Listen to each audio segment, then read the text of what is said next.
Hoje eu vou te mostrar como fazer um cronograma de obra simples. Então, quem o cronograma de obra ajuda? Ele ajuda os clientes na noção de como, quando e quanto vai ser essa obra e ajuda os prestadores de serviço a fazerem orçamentos e entenderem quanto que eles vão gastar e quanto eles vão lucrar. Então, como fazer esse cronograma? O primeiro passo é descrever os serviços por ordem de execução. O segundo passo é calcular o prazo baseado no tamanho da equipe.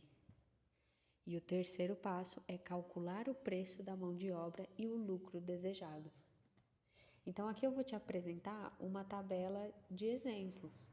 Então, o primeiro serviço aqui descrito é o reboco, com prazo de 15 dias para fazer, com uma equipe de 2 pedreiros e um servente. Então, qual que vai ser o gasto? Pagando R$80 para o servente e R$150 para cada pedreiro. Esse é um preço que varia muito de região para região, tá? Esse é o da minha e você vai mudando de acordo aí com as suas necessidades, tá?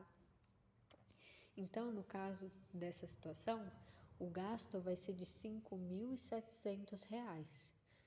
Supondo que você queira lucrar R$4.300, você tem que cobrar um valor de R$10.000. Pintura interna, 10 dias para fazer com 2 pintores. Supondo que cada um cobre R$200 o dia, você vai ter um gasto de mão de obra de R$4.000. Se você decidir ter um lucro de R$4.000, então você tem que cobrar R$8.000 por esse serviço. Olha esse outro exemplo aqui, que é um pouquinho diferente. Instalação de portas internas. Supondo que um profissional seja um dia para instalar e esse profissional cobre R$100, você pode cobrar R$100 para instalar cada porta do cliente. E se ele quiser instalar 7 portas, você pagando o profissional vai ter um lucro do dia de R$600. Mesma coisa aqui nesse exemplo de baixo, instalação de janela. Um profissional pode instalar em um dia e se você cobrar R$120 por janela e o cliente colocar 5 janelas, você vai ter um lucro de R$500, tá? Então, para você ver a importância de entender como tudo vai acontecer.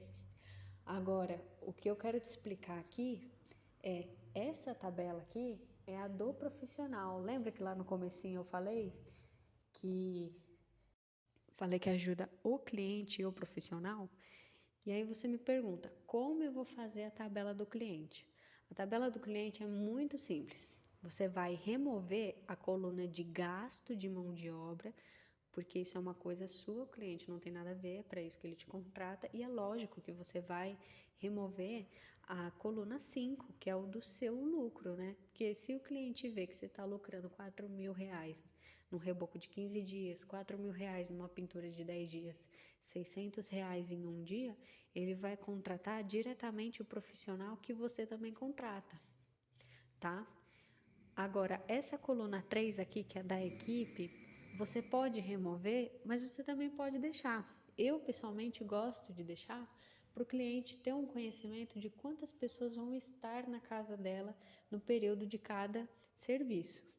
E a coluna que eu aconselho adicionar aqui seria a coluna do metro quadrado.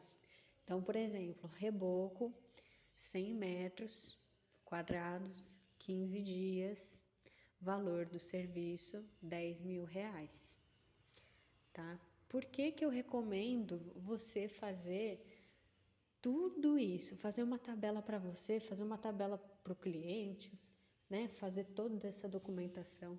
Porque quando você apresenta esse material para o cliente, isso dá mais credibilidade para o seu serviço e te dá também a liberdade para você cobrar mais caro, tá? Então, se você gostou desse conteúdo e quer continuar recebendo dicas para ser um empreendedor de sucesso, se inscreve no canal.